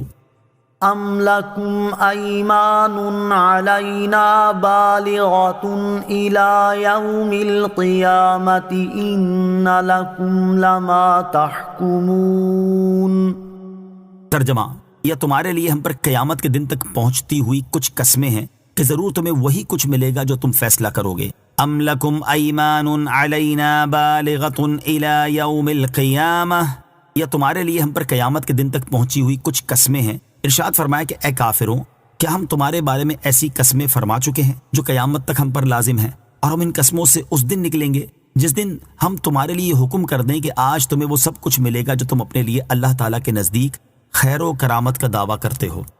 سلہم ایہم بذالک زعیم ام لہم شرکاء فلیأتوا بشرکائہم ان کانوا صادقین۔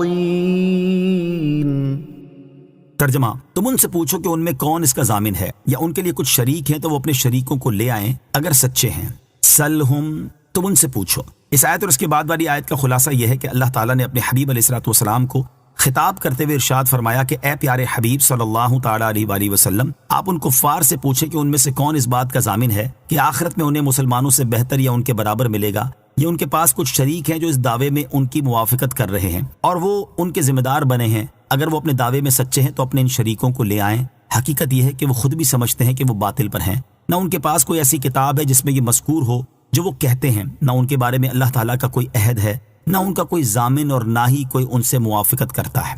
یوم یکشف عن ساق ویدعون الی السجود فلا یستطیعون خاشعۃ ابصارهم ترہقهم ذلہ وقد كانوا يدعون إلى السجود وهم سالمون۔ ترجمہ، جس دن معاملہ بڑا سخت ہو جائے گا اور کافروں کو سجدے کی طرف بلایا جائے گا تو وہ اس کی طاقت نہ رکھیں گے، ان کی نگاہیں نیچی ہوں گی، ان پر ذلت چڑھ رہی ہوگی، اور بے شک انہیں دنیا میں سجدے کی طرف بلایا جاتا تھا جبکہ وہ تندرست تھے۔ یوم یکشف عن ساق، جس دن معاملہ بڑا سخت ہو جائے گا۔ اس آیت اور اس کے بعد والی آیت کا خلاصہ یہ ہے کہ مشرکین اپنے شریکوں کو اس دن لے آئیں جس دن ایک ساق کھولی جائے گی تاکہ وہ انہیں فائدہ پہنچائیں اور ان کی سفارش کریں، اور قیامت کے دن کفار و منافقین کو ان کے ایمان کے امتحان اور دنیا میں سجدہ ریز نہ ہونے پر ڈانٹ ڈپٹ کے طور پر سجدے کی طرف بلایا جائے گا تو وہ سجدہ نہ کر سکیں گے کیونکہ ان کی پشتیں تانبے کے تختے کی طرح سخت ہو جائیں گی، اور اس وقت ان کا حال یہ ہوگا کہ دنیا میں ایمان قبول نہ کرنے اور سجدوں کو ترک کرنے پر شرم و ندامت سے ان کی نگاہیں نیچی ہوں گی، ان کے چہرے سیاہ ہو جائیں گے اور ان پر ذلت چڑھ رہی ہوگی، حالانکہ انہیں رسولوں کی مقدس زبانوں سے دنیا میں سجدے کی طرف بلایا جاتا تھا اور اذانوں اور تکبیروں میں حی علی الصلاح، حی علی الفلاح کے ساتھ نماز اور سجدے کی دعوت دی جاتی تھی، لیکن یہ تندرست ہونے کے باوجود سجدہ نہ کرتے تھے، اور ان کے اسی عمل کا یہ نتیجہ ہے جو یہاں سجدے سے محروم رہے۔ یاد رہے کہ جمہور علماء کے نزدیک یہاں آیت میں ساق کھلنے سے مراد وہ شدت اور سختی ہے جو قیامت کے دن حساب اور جزا کے لیے پیش آئے گی، اور اس وقت کے بارے میں حضرت عبداللہ ابن عباس رضی اللہ تعالیٰ عنہما فرماتے ہیں کہ قیامت میں وہ بڑا سخت وقت ہے۔ آیت کا دوسرا معنی یہ ہے کہ یہاں محاورے والا معنی مراد نہیں ہے، بلکہ یہ معنی ہے کہ جس دن ساکھ یعنی پنڈلی کھولی جائے گی۔ اس معنی کے اعتبار سے یہ آیت متشابہات میں سے ہے، اور قرآن پاک یا احادیث میں مذکور متشابہات کے بارے میں اسلاف کا طریقہ یہ ہے کہ وہ ان کے معنی میں کلام نہیں کرتے اور یہ فرماتے ہیں کہ ہم اس پر ایمان لاتے ہیں اور اس سے جو مراد ہے وہ اللہ تعالیٰ کے سپرد کرتے ہیں۔ نماز میں سستی کرنے والے مسلمانوں کے لیے عبرت و نصیحت۔ یہاں آیت میں بیان کی گئی وعید اگرچہ کفار اور منافقین کے لیے ہے کہ انہیں سجدے کی طرف بلایا جائے گا تو وہ اس کی طاقت نہیں رکھیں گے، کیونکہ دنیا میں انہیں خدا کے سامنے جھکنے کی طرف بلایا جاتا تھا تو یہ انکار کرتے تھے۔ یہ اگرچہ کفار کے بارے میں ہے، لیکن اس میں ان مسلمانوں کے لیے بھی بہت عبرت اور نصیحت ہے جو شرعی عذر نہ ہونے کے باوجود نماز ادا نہیں کرتے، بلکہ بعض اوقات نماز ہی قضا کر دیتے ہیں، اس سرے سے نماز پڑھتے ہی نہیں۔ جماعت کے ساتھ نماز پڑھنے کا حکم دیتے ہوئے ایک مقام پر اللہ تعالیٰ ارشاد فرماتا ہے وَأَقِيمُوا الصَّلَاةَ وَآتُوا الزَّكَاةَ وَارْكَعُوا مَعَ الرَّاكِعِينَ۔ ترجمہ، اور نماز قائم رکھو اور زکوٰۃ ادا کرو اور رکوع کرنے والوں کے ساتھ رکوع کرو۔ اور نماز ادا کرنے میں سستی کرنے والوں کے بارے میں فرماتا ہے ان المنافقین یخادعون اللہ وهو خادعهم وَإِذَا قَامُوا إِلَى الصَّلَاةِ قَامُوا كُسَالَى يُرَاءُونَ النَّاسَ وَلَا يَذْكُرُونَ اللَّهَ إِلَّا قَلِيلًا۔ ترجمہ، بے شک منافق لوگ اپنے گمان میں اللہ کو فریب دینا چاہتے ہیں اور وہی انہیں غافل کر کے مارے گا، اور جب نماز کے لیے کھڑے ہوتے ہیں تو بہت بڑے سست ہو کر لوگوں کے سامنے ریاکاری کرتے ہوئے کھڑے ہوتے ہیں اور اللہ کو بہت تھوڑا یاد کرتے ہیں۔ اور نماز قضا کر کے پڑھنے والوں کے بارے میں فرماتا ہے فَوَيْلٌ لِّلْمُصَلِّينَ الَّذِينَ هُمْ عَنْ صَلَاتِهِمْ سَاهُونَ۔ ترجمہ، تو ان نمازیوں کے لیے خرابی ہے جو اپنی نماز سے غافل ہیں۔ اور نمازیں ضائع کرنے والوں کے بارے میں فرماتا ہے فَخَلَفَ مِن بَعْدِهِمْ خَلْفٌ أَضَاعُوا الصَّلَاةَ وَاتَّبَعُوا الشَّهَوَاتِ فَسَوْفَ يَلْقَوْنَ غَيًّا۔ ترجمہ، تو ان کے بعد وہ نالائق لوگ ان کی جگہ آئے جنہوں نے نمازوں کو ضائع کیا اور اپنی خواہشوں کی پیروی کی، تو ان قریب وہ جہنم کی خوفناک وادی غی سے جا ملیں گے۔ اور حضرت ابو ہریرہ رضی اللہ تعالیٰ عنہ سے روایت ہے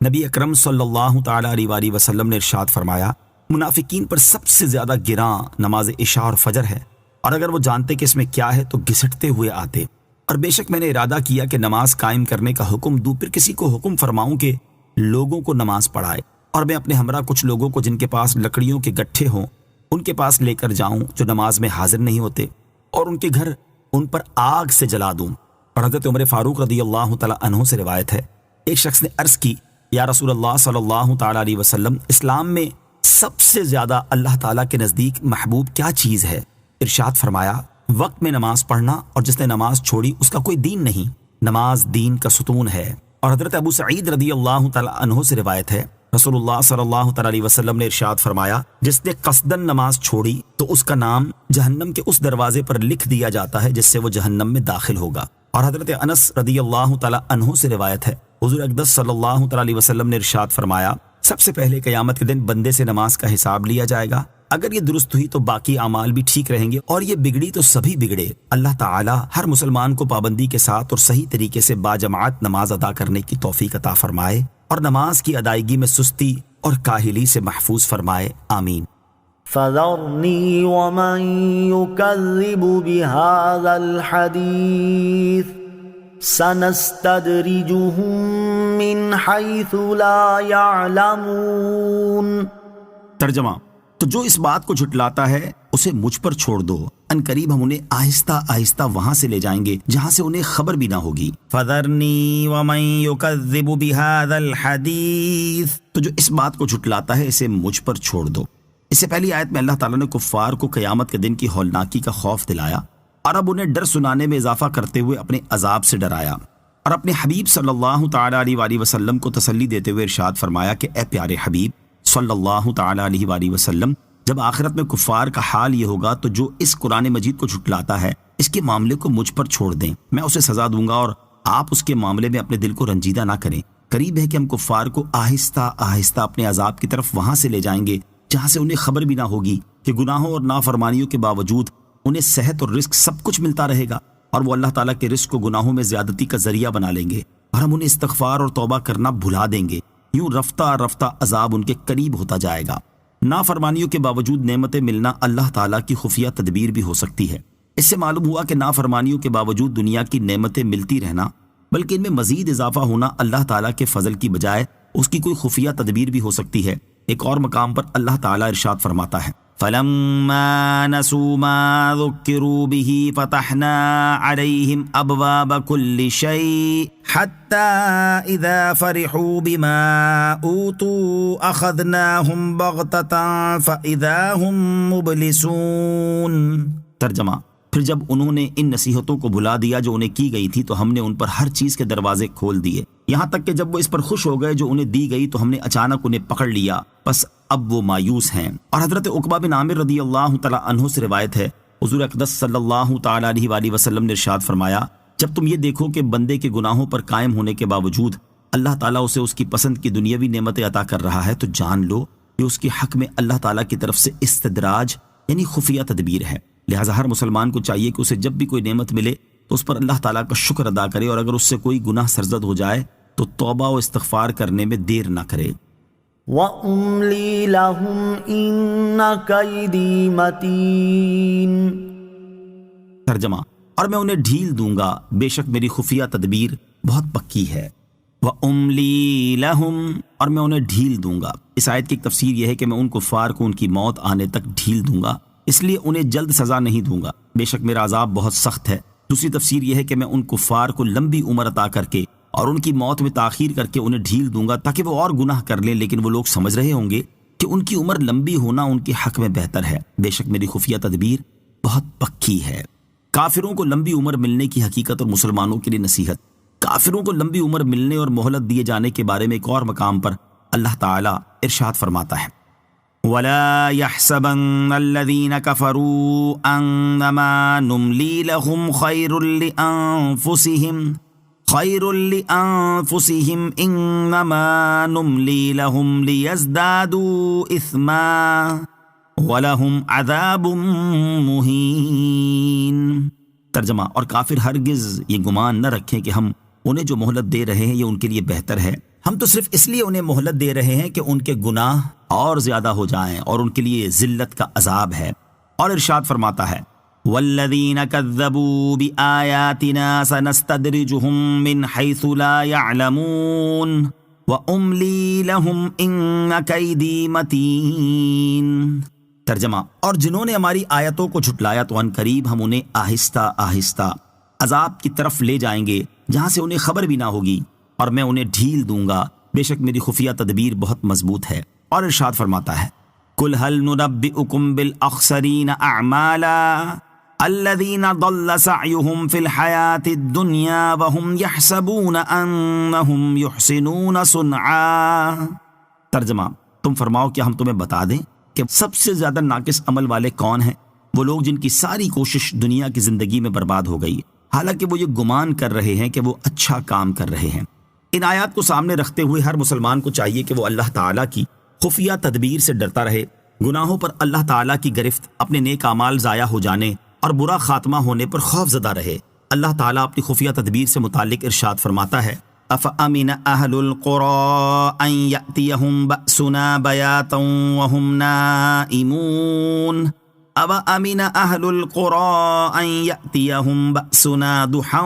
وَهُمْ يَلْعَبُونَ أَفَأَمِنُوا مَكْرَ اللَّهِ فَلَا يَأْمَنُ مَكْرَ اللَّهِ إِلَّا الْقَوْمُ الْخَاسِرُونَ۔ کیا بستیوں والے اس بات سے بے خوف ہو گئے کہ ان پر ہمارا عذاب رات کو آئے جب وہ سو رہے ہوں؟ کیا بستیوں والے اس بات سے بے خوف ہے کہ ان پر ہمارا عذاب دن کے وقت آ جائے جب وہ کھیل میں پڑے ہوئے ہوں؟ کیا وہ اللہ کی خفیہ تدبیر سے بے خوف ہیں؟ تو اللہ کی خفیہ تدبیر سے صرف تباہ ہونے والے لوگ ہی بے خوف ہوتے ہیں۔ اور حضرت بلال بن سعید رحمۃ اللہ تعالی فرماتے ہیں اے لوگو، اللہ تعالیٰ سے حیا کیا کرو، اللہ تعالیٰ سے ڈرتے رہا کرو، اللہ تعالیٰ کی خفیہ تدبیر سے بے خوف نہ ہو جاؤ اور اللہ تعالیٰ کی رحمت سے مایوس نہ ہو جاؤ۔ اور امام بیہقی رحمۃ اللہ تعالی فرماتے ہیں بندے کو اللہ تعالیٰ سے اس قدر خوف زدہ نہیں ہو جانا چاہیے کہ وہ اللہ تعالیٰ کی رحمت سے ہی مایوس ہو جائے، اور بندے کو اللہ تعالیٰ سے اتنی امید بھی نہیں لگا لینی چاہیے کہ وہ اللہ تعالیٰ کی خفیہ تدبیر سے ہی بے خوف ہو جائے یا اللہ تعالیٰ کی نافرمانی کرنے پر بے باک ہو جائے۔ صحابہ کرام علیہم رضوان جیسے عظیم حضرات اللہ کریم کی خفیہ تدبیر سے بہت خوف زدہ رہا کرتے تھے، چنانچہ حضرت انس بن مالک رضی اللہ تعالی عنہ فرماتے ہیں میں نے ایک مرتبہ امیر المومنین حضرت عمر فاروق رضی اللہ تعالی عنہ کو سنا کہ وہ اپنے آپ کو مخاطب کر کے فرما رہے تھے واہ واہ اے عمر بن خطاب تم مسلمانوں کا امیر بن چکا ہے، خدا کی قسم تم اللہ تعالیٰ سے ڈرتے رہو ورنہ وہ تمہیں اپنے عذاب میں مبتلا کر دے گا۔ جب بارگاہ رسالت صلی اللہ تعالیٰ علیہ وسلم سے جنت کا پروانہ حاصل کر لینے والے قطعی جنتی حضرت عمر فاروق رضی اللہ تعالیٰ عنہ کا اللہ تعالیٰ کی خفیہ تدبیر سے ڈرنے کے معاملے میں یہ حال ہے تو ہم جیسے لوگوں کو خود ہی غور کر لینا چاہیے کہ ہمیں اللہ تعالیٰ کی خفیہ تدبیر سے کس قدر ڈرنا چاہیے۔ حضرت بشر حافی رحمۃ اللہ تعالی فرماتے تھے ہم نے لوگوں کو اس طرح پایا کہ ان کے اچھے اعمال پہاڑوں کی طرح ہیں لیکن اس کے باوجود وہ دھوکے میں نہیں ہیں، اور تم لوگوں کے پاس کوئی عمل نہیں اور تم دھوکے میں مبتلا ہو۔ اللہ کی قسم ہماری باتیں زاہدوں کی باتیں جیسی ہیں اور ہمارے اعمال متکبرین اور منافقین کے اعمال جیسے ہیں۔ اللہ تعالی ہمیں اپنی خفیہ تدبیر سے ہر دم خوف زدہ رہنے کی توفیق عطا فرمائے، آمین۔ ام تسألهم اجرا فهم من مغرم مثقلون۔ ترجمہ یا کیا تم ان سے اجرت مانگتے ہو کہ وہ تاوان کے بوجھ میں دبے ہوئے ہیں؟ ام تسألهم اجرا یا کیا تم ان سے اجرت مانگتے ہو؟ ارشاد فرمایا کہ اے پیارے حبیب صلی اللہ تعالیٰ علیہ وسلم کیا آپ رسالت کی تبلیغ پر ان سے کوئی اجرت مانگتے ہیں کہ انہیں اپنے مالوں سے وہ تاوان ادا کرنا بھاری پڑ رہا ہے اور وہ اسی تاوان کے بھاری بوجھ کے نیچے دبے ہونے کی وجہ سے ایمان نہیں لا رہے؟ اور جب ایسا بھی نہیں ہے تو پھر ایمان قبول کرنے سے اعراض کرنے کا ان کے پاس کیا عذر ہے؟ ام عندهم الغیب فهم یکتبون۔ ترجمہ یا ان کے پاس غیب کا علم ہے کہ وہ لکھ رہے ہیں؟ ام عندهم الغیب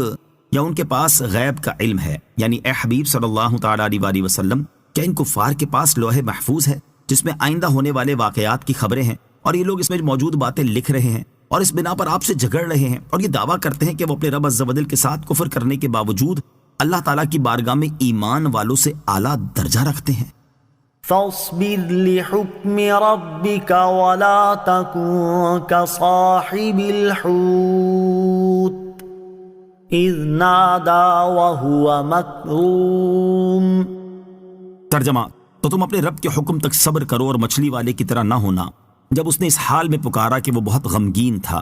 فاصبر لحکم ربک تو تم اپنے رب کے حکم تک صبر کرو، یعنی اے حبیب صلی اللہ تعالیٰ علیہ وسلم کفار کو مہلت دینے اور ان کے خلاف آپ کی مدد کو مؤخر کرنے کے معاملے میں آپ اپنے رب عز و جل کے حکم کا انتظار کریں اور ان کی طرف سے پہنچنے والی ایذاؤں پر صبر کریں۔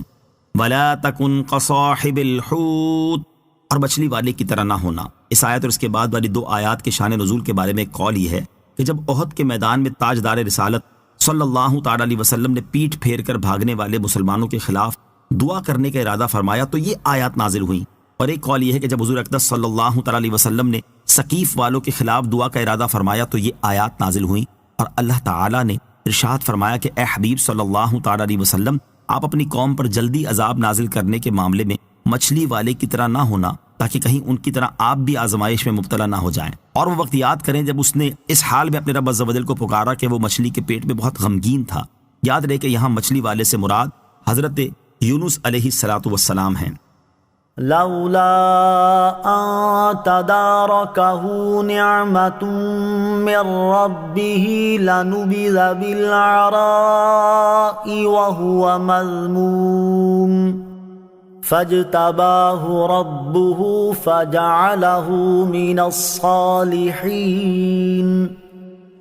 ترجمہ اگر اس کے رب کی نعمت اسے نہ پا لیتی تو وہ ضرور چٹیل میدان میں پھینک دیا جاتا اور وہ ملامت کیا ہوا ہوتا، تو اسے اس کے رب نے چن لیا اور اپنے قرب خاص کے حقداروں میں کر لیا۔ لولا ان تدارکہ نعمت من ربہ اگر اس کے رب کی نعمت اسے نہ پا لیتی۔ اس آیت کی تفسیر یہ ہے کہ اگر حضرت یونس علیہ السلام کے رب عز و جل کی رحمت ان کی دستگیری نہ کرتی اور اللہ تعالیٰ ان کے عذر اور دعا کو قبول فرما کر ان پر انعام نہ فرماتا تو وہ ضرور ملامت کیے ہوئے مچھلی کے پیٹ سے چٹیل میدان میں پھینک دیے جاتے، لیکن ایسا نہیں ہوا، بلکہ اللہ تعالیٰ نے ان پر رحمت فرمائی اور وہ بغیر ملامت کیے ہوئے مچھلی کے پیٹ سے باہر تشریف لائے۔ دوسری تفسیر یہ ہے کہ اگر حضرت یونس علیہ السلام کے رب عز و جل کی رحمت ان کی دستگیری نہ فرماتی تو وہ قیامت تک مچھلی کے پیٹ میں ہی رہتے، پھر وہ ضرور ملامت کیے ہوئے میدان حشر میں پھینک دیے جاتے۔ فاجتباہ ربہ تو اسے اس کے رب نے چن لیا، یعنی حضرت یونس علیہ السلام کے دعا کرنے اور اپنا عذر پیش کرنے کی وجہ سے اللہ تعالیٰ نے انہیں چن لیا اور ان کی نیکی کی صفات کو مزید ترقی دی اور انہیں ہر ایسا کام کرنے سے محفوظ کر دیا جسے چھوڑ دینا بہتر ہو۔ وَإِن يَكَادُ الَّذِينَ كَفَرُوا لَيُزْلِقُونَكَ بِأَبْصَارِهِمْ لَمَّا سَمِعُوا الذِّكْرَ وَيَقُولُونَ إِنَّهُ لَمَجْنُونٌ وَمَا هُوَ إِلَّا ذِكْرٌ لِّلْعَالَمِينَ۔ ترجمہ: اور بے شک کافر جب قرآن سنتے ہیں تو ایسے معلوم ہوتا ہے کہ گویا اپنی آنکھوں سے نظر لگا کر تمہیں ضرور گرا دیں گے، اور وہ کہتے ہیں یہ ضرور عقل سے دور ہیں، حالانکہ وہ تو تمام جہانوں کے لیے نصیحت ہی ہیں۔ وَإِن يَكَادُ الَّذِينَ كَفَرُوا،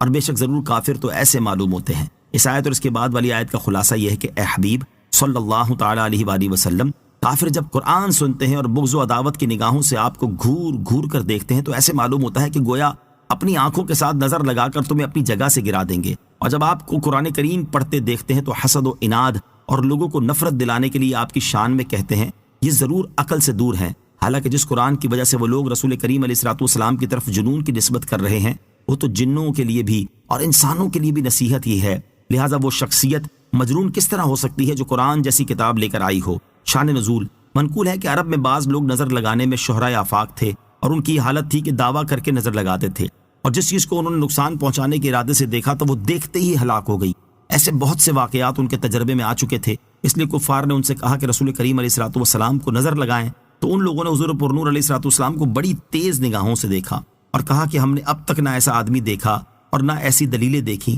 ان لوگوں کا کسی چیز کو دیکھ کر حیرت کرنا ہی ستم ہوتا تھا، لیکن ان کی یہ تمام جد و جہد ان کی طرف سے دن رات کی جانے والی دیگر سازشوں اور فریب کاریوں کی طرف بیکار گئی، اور اللہ تعالیٰ نے اپنے حبیب علیہ الصلوۃ والسلام کو ان کے شر سے محفوظ رکھا اور یہ آیت نازل ہوئی۔ نظر کی حقیقت اور نظر بد کا علاج: اس سے معلوم ہوا کہ نظر واقعی لگ جاتی ہے، احادیث میں بھی اس چیز کو بیان کیا گیا ہے، چنانچہ حضرت ابو ہریرہ رضی اللہ تعالیٰ عنہ سے روایت ہے، نبی اکرم صلی اللہ تعالیٰ علیہ وآلہ وسلم نے ارشاد فرمایا نظر کا لگ جانا درست ہے، اور حضرت عبداللہ ابن عباس رضی اللہ تعالیٰ عنہما سے روایت ہے، نبی کریم علیہ الصلوۃ والسلام نے ارشاد فرمایا نظر حق ہے، اور اگر کوئی چیز تقدیر سے سبقت لے جاتی تو وہ نظر ہوتی، اور جب تم سے آزاد ہونے کا کہا جائے تو دھو دو۔